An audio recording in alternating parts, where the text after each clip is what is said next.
Hi hello friends, welcome back to my YouTube channel. ನೋಡಿ, ಕರ್ನಾಟಕ ಲೋಕಸೇವಾ ಆಯೋಗದಿಂದ ಅಂದರೆ KPSCಯಿಂದ KS ರಿಕ್ರೂಟ್ಮೆಂಟ್ನ ರಿಲೀಸ್ ಮಾಡಿದ್ದಾರೆ. ಆ ಒಂದು ನೋಟಿಫಿಕೇಷನ್ನ ಕ್ಲಿಯರಾಗಿ ನೋಡ್ಕೊಳ್ಳೋಣ.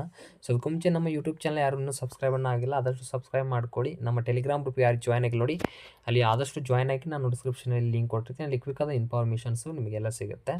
ಬನ್ನಿ, KPSCಯಿಂದ KS ರಿಕ್ರೂಟ್ಮೆಂಟ್ ಒಂದು ಅಧಿಸೂಚನೆ ಈಗ ಪ್ರಕಟ ಮಾಡಿದ್ದಾರೆ. ದಿನಾಂಕ 31/7/2026 ಈ ಒಂದು ಅಧಿಸೂಚನೆಯನ್ನು ಪ್ರಕಟ ಮಾಡಿದ್ದಾರೆ. ನೋಡಿ, ಮೊದಲನೇದಾಗಿ ಈ ಒಂದು ಅಧಿಸೂಚನೆಯಲ್ಲಿ ನಿಮಗೆ ಎರಡು ರೀತಿಯ ಹುದ್ದೆಗಳನ್ನು ಕಂಡುಬರುತ್ತೆ. ಮೊದಲನೇದಾಗಿ ಗ್ರೂಪ್ ಎ ಅಂತ ಹುದ್ದೆಗಳು ನಿಮಗೆ ಇಲ್ಲಿ ಕಂಡುಬರುತ್ತೆ. ಅದರಲ್ಲಿ ಹೈದರಾಬಾದ್, ಕರ್ನಾಟಕ ಮತ್ತು ಉಳಿಕೆ ನಾನ್ ಕಲ್ಯಾಣ ಕರ್ನಾಟಕ ಅಭ್ಯರ್ಥಿಗೆ ಎಷ್ಟು ವೇಕೆನ್ಸಿಯನ್ನು ಇಲ್ಲಿ ರಿಸರ್ವ್ ಮಾಡಿದ್ದಾರೆ ಅಂತ ನಿಮಗೆ ಸಂಪೂರ್ಣವಾಗಿ ಮಾಹಿತಿ ಸಿಗುತ್ತೆ. ನೋಡಿ, ಮೊದಲನೇದಾಗಿ ಗ್ರೂಪ್ ಎ ಮತ್ತು ಗ್ರೂಪ್ ಬಿ ಅಂತ ಇಲ್ಲಿ ಹುದ್ದೆಗಳನ್ನು ಇಲ್ಲಿ ಡಿವೈಡ್ ಮಾಡಿರ್ತಾರೆ. ಮತ್ತು ಇಲ್ಲಿ ಆ ಒಂದು ಇಲಾಖೆ ಹೆಸರು ಮತ್ತು ಯಾವ ಪೋಸ್ಟ್ ಇದ್ದಾವೆ, ಮತ್ತು ಇಲ್ಲಿ ನಾನ್ ಕಲ್ಯಾಣ ಕರ್ನಾಟಕ ಆ ಪೋಸ್ಟ್ಗಳು ಎಷ್ಟು ವೇಕೆನ್ಸಿ ಇದೆ, ಮತ್ತು ಕಲ್ಯಾಣ ಕರ್ನಾಟಕ ಅಭ್ಯರ್ಥಿಗೆ ಎಷ್ಟು ವೇಕೆನ್ಸಿ ಇದೆ, ಟೋಟಲ್ ಆಗಿ ಎಷ್ಟು ವೇಕೆನ್ಸಿ ಇದೆ ಅಂತ ಪ್ರತಿಯೊಂದು ಈ ರೀತಿಯಾಗಿ ಡಿವೈಡ್ ಮಾಡಿರ್ತಾರೆ. ಇದು ಸಂಪೂರ್ಣವಾಗಿ ನೀವು ನಾನು ಟೆಲಿಗ್ರಾಮ್ನಲ್ಲಿ PDF ಕಳಿಸಿರ್ತೀನಿ. ಯಾವ ಒಂದು ಹುದ್ದೆಗಳು ಎಷ್ಟು ವೇಕೆನ್ಸಿ ಇದಾವೆ ಅಂತ ಚೆಕ್ ಮಾಡ್ಕೊಳ್ಳಿ. ಅದೇ ರೀತಿಯಾಗಿ ಒಟ್ಟು ಹುದ್ದೆಗಳನ್ನು ನೋಡ್ಕೊಳ್ಳೋದಾದರೆ ಇಲ್ಲಿ ನೀವು ಗ್ರೂಪ್ ಎ ಹುದ್ದೆಗಳು ನೋಡೋದಾದರೆ ಟೋಟಲ್ ಆಗಿ 117 ಹುದ್ದೆಗಳನ್ನು ಕರೆದಿದ್ದು, ಗ್ರೂಪ್ ಬಿ 202 ಹುದ್ದೆಗಳನ್ನು ಇಲ್ಲಿ ಕರೆಯಲಾಗಿರುತ್ತೆ. ಟೋಟಲ್ ಆಗಿ 319 ಈ ವೇಕೆನ್ಸಿಯನ್ನು KS ನೋಟಿಫಿಕೇಷನಲ್ಲಿ ಆಗಿದೆ. ಈ ಹುದ್ದೆಗಳಿಗೆ ಇಲ್ಲಿ ಅಪ್ಲಿಕೇಶನ್ನ ಕರೆಯಲಾಗಿದೆ. ಈ ಒಂದು ಹುದ್ದೆಗೆ ಸಂಬಂಧಪಟ್ಟಂಗೆ ಇಂಪಾರ್ಟೆಂಟು ಒಂದು ಆಯ್ಕೆ ಪ್ರಕ್ರಿಯೆ ಡೇಟ್ ಯಾವ ರೀತಿ ಆಗಿದೆ ಅಂತ ನಾವು ನೋಡಬೇಕಾಗುತ್ತೆ. ನೋಡಿ, ಮೊದಲನೇದಾಗಿ ಅರ್ಜಿ ಸಲ್ಲಿಸಲು ನಿಗದಿಪಡಿಸಿರುವ ಒಂದು ಪ್ರಾರಂಭಿಕ ದಿನಾಂಕವನ್ನು 1/8/2026 ಅಂದರೆ ನಿಮಗೆ ನಾಳೆಯಿಂದ ಈ ಒಂದು ಅಪ್ಲಿಕೇಶನ್ ಫಾರ್ಮ್ ಸ್ಟಾರ್ಟ್ ಆಗುತ್ತೆ. ನಾನು ಸುಲಭವಾಗಿ ಮೊಬೈಲ್ ಮೂಲಕ ಯಾವ ರೀತಿಯಾಗಿ ಅರ್ಜಿಯನ್ನು ಸಲ್ಲಿಸಬೇಕಂತ ನಾಳೆ ನಿಮಗೆ ವಿಡಿಯೋನ ಖಂಡಿತವಾಗ್ಲೂ ಈ ಒಂದು ಹುದ್ದೆಗೆ ಸಂಬಂಧಪಟ್ಟಂಗೆ ಮಾಡ್ತೀನಿ. ನಾಳೆ ಒಂದು ಅಪ್ಲಿಕೇಶನ್ ಸ್ಟಾರ್ಟ್ ಆಗುತ್ತೆ, ನಾನು ಅದರ ಬಗ್ಗೆ ವಿಡಿಯೋ ಮಾಡ್ತೀನಿ. ಅದೇ ರೀತಿಯಾಗಿ ಅರ್ಜಿ ಸಲ್ಲಿಸಲು ಕೊನೆಯ ದಿನಾಂಕ ನಿಮಗೆ 31/8/2026. ನಿಮಗೆ ಎಕ್ಸಾಕ್ಟ್ 30 ದಿನದ ಕಾಲ ಅಂದರೆ 31 ದಿನಗಳ ಕಾಲ ಅವಕಾಶವನ್ನು ಕೊಟ್ಟಿರ್ತಾರೆ. ಒಂದು ತಿಂಗಳು ನೀವು ಅಪ್ಲಿಕೇಶನ್ ಹಾಕೋಬೋದು. ಇದಾದ ತಕ್ಷಣ ಈಗಾಗಲೇ ಪೂರ್ವಭಾವಿ ಪರೀಕ್ಷೆಯ ದಿನಾಂಕವನ್ನು ತಾತ್ಕಾಲಿಕವಾಗಿ ಬಿಟ್ಟಿದ್ದಾರೆ. ಈ ಒಂದು ಅಪ್ಲಿಕೇಶನ್ ಹಾಕಿದ ಮೇಲೆ ನಿಮಗೆ ಒಂದು ಪರೀಕ್ಷೆ ಪ್ರಿಲಿಮಿನರಿ ಎಕ್ಸಾಮಿನೇಷನ್ ಯಾವಾಗಿರುತ್ತೆ ಅಂದರೆ 15/11/2026 ನಿಮ್ಮದು ಎಕ್ಸಾಮಿನೇಷನ್ ಕಂಡಕ್ಟ್ ಮಾಡ್ತೀವಿ. ಅದು ತಾತ್ಕಾಲಿಕ ಒಂದು ಡೇಟನ್ನು ಅನೌನ್ಸ್ ಮಾಡಿದರೆ ಈ ದಿನಾಂಕದಾಗಲಿಲ್ಲ ಅಂದರೆ ಬೇರೆ ದಿನಾಂಕದಲ್ಲಿ ನಡೆಸ್ಬೋದು. ಆದರೆ ತಾತ್ಕಾಲಿಕವಾಗಿ 15/11/2026 ಈ ಒಂದು ಎಕ್ಸಾಮಿನೇಷನ್ನ ಕಂಡಕ್ಟ್ ಮಾಡ್ತೀವಿ ಅಂತ ಈಗಾಗಲೇ ಒಂದು ನೋಟಿಫಿಕೇಷನ್ನಲ್ಲೇ ಮಾಹಿತಿಯನ್ನು ಕೊಟ್ಟಿದ್ದಾರೆ. ನೋಡಿ, ಈ ಒಂದು ಹುದ್ದೆಗೆ ಅರ್ಜಿ ಸಲ್ಲಿಸುವ ಹಂತಗಳಂದರೆ ಈಗಾಗಲೇ KPSCಯಿಂದ ಅವರೊಂದು ಪೋರ್ಟಲ್ ಇದೆ. ಅದು ಒನ್ ಟೈಮ್ ರಿಜಿಸ್ಟ್ರೇಷನ್ ಮೂಲಕ ನೀವು ಅಪ್ಲಿಕೇಶನ್ ಫಿಲ್ ಮಾಡೋದಿರುತ್ತೆ. ಅದಕ್ಕೆ ಸಂಬಂಧಪಟ್ಟಂಗೆ ನಮಗೆ ನಾಳೆ ಪ್ರತಿಯೊಂದು ಇನ್ಫಾರ್ಮೇಷನ್ ಆಗಿರ್ಬೋದು ಎಲ್ಲ ಮಾಹಿತಿ ಕೊಡ್ತೀನಿ. ಈ ಒಂದು ನೋಟಿಫಿಕೇಷನಲ್ಲಿ ಇನ್ನುಳಿದ ವಿಷಯಗಳು ಏನಿದೆ ಅಂತ ನಾವು ಡೈರೆಕ್ಟಾಗಿ ನೋಡ್ಕೋಣ. ಮತ್ತು ಪೇಮೆಂಟ್ ಆಗಿರ್ಬೋದು UPI ಮೂಲಕ ಈ ರೀತಿಯಾಗಿ ಇನ್ಸ್ಟ್ರಕ್ಷನ್ಸ್ ಕೊಟ್ಟಿದ್ದಾರೆ. ಕೆಳಗೆ ಸ್ಕ್ರೋಲ್ ಮಾಡಿ. ಮತ್ತು ಶುಲ್ಕ ಪಾವತಿಗೆ ಸಂಬಂಧಪಟ್ಟಂಗೆ ನೋಡೋದಾದರೆ ನೀವೇನಾದರೂ ಸಾಮಾನ್ಯ ಅಭ್ಯರ್ಥಿಗಳೇನಾದರೂ ಆಗಿದ್ದರೆ ನಿಮಗೆ 600 ರುಪೀಸ್ ಇರುತ್ತೆ. ಮತ್ತು ಪ್ರವರ್ಗ 2A 2B 3Bಗೆ ಸೇರಿದ ಅಭ್ಯರ್ಥಿಗಳಿಗೆ 300 ರುಪೀಸ್ ಇರುತ್ತೆ. ಮಾಜಿ ಸೈನಿಕ ಅಭ್ಯರ್ಥಿ ಆಗಿದ್ದರೆ 50 ರುಪೀಸ್ ಇರುತ್ತೆ. ಇಲ್ಲ ಪರಿಶಿಷ್ಟ ಜಾತಿ, ಪರಿಶಿಷ್ಟ ಪಂಗಡ, ಪ್ರವರ್ಗ 1 ಮತ್ತು ಅಂಗವಿಕಲ ಅಭ್ಯರ್ಥಿಗಳಿಗೆ ಶುಲ್ಕ ಪಾವತಿಯಿಂದ ವಿನಾಯಿತಿ. ಇವರಿಗೆ ಯಾವುದೇ ರೀತಿ ಪೇಮೆಂಟ್ ಇರೋದಿಲ್ಲ. ಈ ರೀತಿಯಾಗಿ ಶುಲ್ಕ ಪಾವತಿಯಾದ ಒಂದು ಪೇಮೆಂಟ್ ಸ್ಟ್ರಕ್ಚರ್ ಇರುತ್ತೆ. ಇದಾದ ತಕ್ಷಣ ಈ ಒಂದು KS ಅಪ್ಲಿಕೇಶನ್ಗೆ ಸಂಬಂಧಪಟ್ಟಂಗೆ ಪ್ರಯತ್ನಗಳು ಎಷ್ಟು ಇರಬೇಕು ಅಂತ ಈಗಾಗಲೇ ಕೊಟ್ಟಿರ್ತಾರೆ. ಜನರಲ್ ಮೆರಿಟ್ ಅಭ್ಯರ್ಥಿಗಳು 5 ಬಾರಿ ಪ್ರಯತ್ನಗಳು ಮಾತ್ರ ಇರುತ್ತೆ. ಇನ್ನುಳಿದ OBC ಅಭ್ಯರ್ಥಿಗಳು 7 ಬಾರಿ ಇರುತ್ತೆ. ಮತ್ತು ಪರಿಶಿಷ್ಟ ಜಾತಿ, ಪರಿಶಿಷ್ಟ ಪಂಗಡದ ಅಭ್ಯರ್ಥಿಗಳಿಗೆ ಪ್ರಯತ್ನ ಮಿತಿ ಇಲ್ಲಿ ಇರುವುದಿಲ್ಲ ಅಂತ ಮಾಹಿತಿಯನ್ನು ಕೊಟ್ಟಿರ್ತಾರೆ.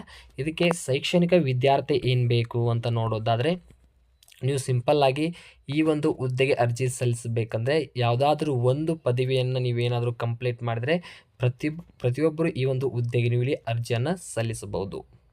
ನಿಮಗೆ ಇಲ್ಲಿ ಯಾವುದಾದ್ರೂ ಒಂದು ಪದವಿ ನೋಡಿ, ಭಾರತ ಕಾನೂನಿನ ರೀತ್ಯ ಸ್ಥಾಪಿತವಾದ ಯಾವುದೇ ವಿಶ್ವವಿದ್ಯಾಲಯದ ಸ್ನಾತಕ ಅಥವಾ ಸ್ನಾತಕೋತ್ತರ ಪದವಿಯನ್ನು ಹೊಂದಿರತಕ್ಕದ್ದು ಅಥವಾ ತತ್ಸಮಾನ ವಿದ್ಯಾರ್ಥಿಯಲ್ಲಿ ಹೊಂದಿರತಕ್ಕದ್ದು ಒಂದೇ ಹೇಳಿರ್ತಾರೆ. ಯಾವುದೇ ಒಂದು ಪದವಿಯನ್ನು ನೀವು ಡಿಗ್ರಿಯನ್ನು ಕಂಪ್ಲೀಟ್ ಮಾಡಿದರೆ ಈ ಒಂದು ಹುದ್ದೆಗೆ ನೀವು KS ಹುದ್ದೆಗೆ ಅರ್ಜಿಯನ್ನು ಸಲ್ಲಿಸ್ಬೋದು. ಮತ್ತು ಸ್ಪರ್ಧಾತ್ಮಕ ಪರೀಕ್ಷಾ ಕೇಂದ್ರವನ್ನು ಅವರೇ ಆಯೋಗವರು ಒಂದು ಸ್ಥಳದಲ್ಲಿ ನಡೆಸಲಾಗುತ್ತೆ ಅಂತ ಕೊಟ್ಟಿರ್ತಾರೆ. ಮತ್ತು ವಯೋಮಿತಿ ಯಾವ ರೀತಿಯಾಗಿ ಇದೆ ಅಂತ ನೋಡ್ಕೋಣ. ನೋಡಿ, ನಿಮಗೆ ಕನಿಷ್ಠ 21 ವರ್ಷ ಇರಬೇಕಾಗುತ್ತೆ. ಮತ್ತು ಸಾಮಾನ್ಯ ಅಭ್ಯರ್ಥಿಗಳಿಗೆ ಮ್ಯಾಕ್ಸಿಮಮ್ ನಿಮಗೆ 40 ವರ್ಷಗಳ ಕಾಲ ಅವಕಾಶವನ್ನು ಕೊಟ್ಟಿರ್ತಾರೆ. ಮತ್ತು ಇನ್ನುಳಿದ ಪ್ರವರ್ಗ 2A 2B 3B 3B ಅಭ್ಯರ್ಥಿಗಳಿಗೆ 43 ವರ್ಷಗಳ ಮತ್ತು ಪರಿಶಿಷ್ಟ ಜಾತಿ, ಪರಿಶಿಷ್ಟ ಪಂಗಡ ಮತ್ತು ಪ್ರವರ್ಗ ಅಭ್ಯರ್ಥಿಗಳಿಗೆ 45 ವರ್ಷಗಳ ಕಾಲ ಅವಕಾಶವನ್ನು ಕೊಟ್ಟಿರ್ತಾರೆ. ಈ ಒಂದು ಏಜ್ ರಿಲ್ಯಾಕ್ಸೇಷನ್ಸ್ ಒಳಗೆ ನೀವೇನು ಮಾಡಬೇಕು, ಅಪ್ಲಿಕೇಶನ್ ಹಾಕೋಬೇಕು. ಏನಾದರೂ ಇನ್ ಕೇಸ್ ನಿಮಗೆ ಏಜ್ ರಿಲ್ಯಾಕ್ಸೇಷನ್ಸ್ ಬೇಕಂದರೆ ಇನ್ನುಳಿದ ಅಭ್ಯರ್ಥಿಗಳಿಗೆ, ಅಂಗವಿಕಲ ಅಭ್ಯರ್ಥಿಗಳಾಗಿರ್ಬೋದು, ಮಾಜಿ ಸೈನಿಕ ಅಭ್ಯರ್ಥಿಗಳಿಗೆ ಏಜ್ ರಿಲ್ಯಾಕ್ಸೇಷನ್ನ ನೀವು ತೊಗೊಳ್ಬೋದು. ಮತ್ತು ದೈಹಿಕ ದಾಢ್ಯತೆ ಒಂದು ಟೆಸ್ಟ್ ಇರುತ್ತೆ.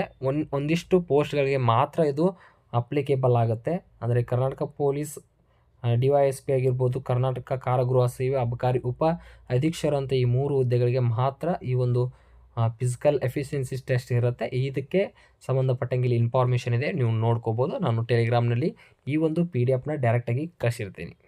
ಈ ರೀತಿಯಾಗಿ ಈ ಹುದ್ದೆಯ ಒಂದು ಸ್ಪರ್ಧಾತ್ಮಕ ಪರೀಕ್ಷೆ ವಿಧಾನ ಯಾವ ರೀತಿಯಾಗಿದೆ ಅಂದರೆ, ಮೊದಲನೇದಾಗಿ ಪ್ರಿಲಿಮಿನರಿ ಎಕ್ಸಾಮಿನೇಷನ್, ಮೇನ್ಸ್ ಎಕ್ಸಾಮಿನೇಷನ್, ಕೊನೆಯದಾಗಿ ಇಂಟರ್ವ್ಯೂ ಮೂಲಕ ಇದನ್ನು ಸೆಲೆಕ್ಟನ್ನು ಮಾಡ್ಕೊಳ್ತಾರೆ.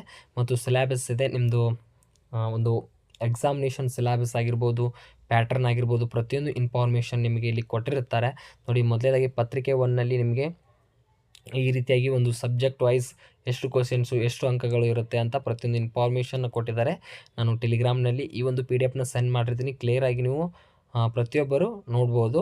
ಮತ್ತು ಮೇನ್ಸ್ ಎಕ್ಸಾಮಿನೇಷನ್, ಲಿಖಿತ ಪರೀಕ್ಷೆ, ರಿಟಿನ್ ಎಕ್ಸಾಮಿನೇಷನ್ಗೆ ಏನೇನು ಒಂದು ಸಬ್ಜೆಕ್ಟ್ಸ್ಗಳಿದ್ದಾವೆ ಅಂತ ಒಂದು ಮಾಹಿತಿಯನ್ನು ಇವರು ಪ್ರತಿಯೊಂದು ಇನ್ಫಾರ್ಮೇಷನ್ ಆಗಿ ಕೊಟ್ಟಿದ್ದಾರೆ. ಇವನು ಪ್ರತಿಯೊಂದು ನೀವು ನೋಡ್ಕೊಳ್ಳಿ. ಮತ್ತು ಡೈರೆಕ್ಟಾಗಿ ನಾವು ಒಂದು ಹುದ್ದೆಗಳ ವರ್ಗೀಕರಣಕ್ಕೆ ಸಂಬಂಧಪಟ್ಟಂಗೆ ನೋಡ್ಕೊಳ್ಳೋಣ. ನೋಡಿ, ಈಗಾಗಲೇ ಈ ಒಂದು KPSC ಇಂದ ಸಾಕಷ್ಟು ಹುದ್ದೆಗಳು ಇನ್ನು ಮೇಲೆ ಬರ್ತಾ ಇರ್ತವೆ. ಆದಷ್ಟು ಸ್ಟಡಿ ಮಾಡಿ. ನೋಡಿ, ಇಲ್ಲಿ ನಿಮಗೆ ಹುದ್ದೆಗಳ ಒಂದು ವರ್ಗೀಕರಣ ಮಾಡಿದ್ದಾರೆ. ಯಾವ ಪೋಸ್ಟುಗಳು ನಿಮಗೆ ಇಲ್ಲಿ ಒಂದು ಹುದ್ದೆ ಅನುಸಾರ ಒಂದು ರಿಸರ್ವೇಷನ್ ಮೂಲಕ ಸೀಟ್ಗಳನ್ನ ಹಂಚಿಕೆ ಮಾಡಿರ್ತಾರೆ. ಇದೊಂದು ಸಲ ಪಟ್ಟಿ ನೀವು ಕರೆಕ್ಟಾಗಿ ಚೆಕ್ ಮಾಡ್ಕೊಳ್ಳಿ, ಎಲ್ಲಿ ನಿಮ್ಮದು ಸೀಟ್ ಇರುತ್ತೆ ನೋಡಿ.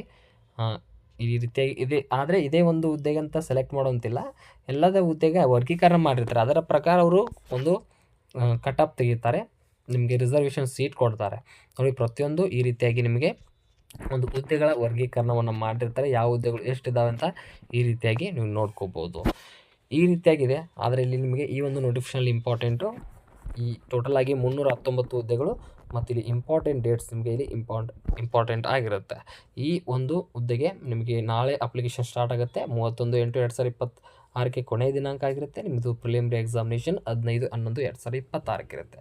ಈ ರೀತಿಯಾಗಿ KS ನೋಟಿಫಿಕೇಷನ್ಗೆ ಸಂಬಂಧಪಟ್ಟಂಗೆ ನಾನು ಒಂದು ವಿಡಿಯೋ ಮಾಡಬೇಕಿತ್ತು, ಅದಕ್ಕೆ ಮಾಡಿದೆ. ನಾಳೆ ನಿಮಗೆ ಅಪ್ಲೈ ವಿಡಿಯೋ ಖಂಡಿತವಾಗಲೂ ನಿಮಗೆ ಸ್ಟೆಪ್ ಬೈ ಸ್ಟೆಪ್ ಸಿಂಪಲ್ಲಾಗಿ ಒಂದು KS ಅಪ್ಲಿಕೇಶನ್ ಫಾರ್ಮ್ನ ಯಾವ ರೀತಿಯಾಗಿ ನೀವು ಸಬ್ಮಿಟ್ ಮಾಡಬೇಕು ಅಂತ ಪ್ರತಿಯೊಂದು ಮಾಹಿತಿಯನ್ನು ಆ ಒಂದು ವಿಡಿಯೋದಲ್ಲಿ ಕೊಡ್ತೀನಿ.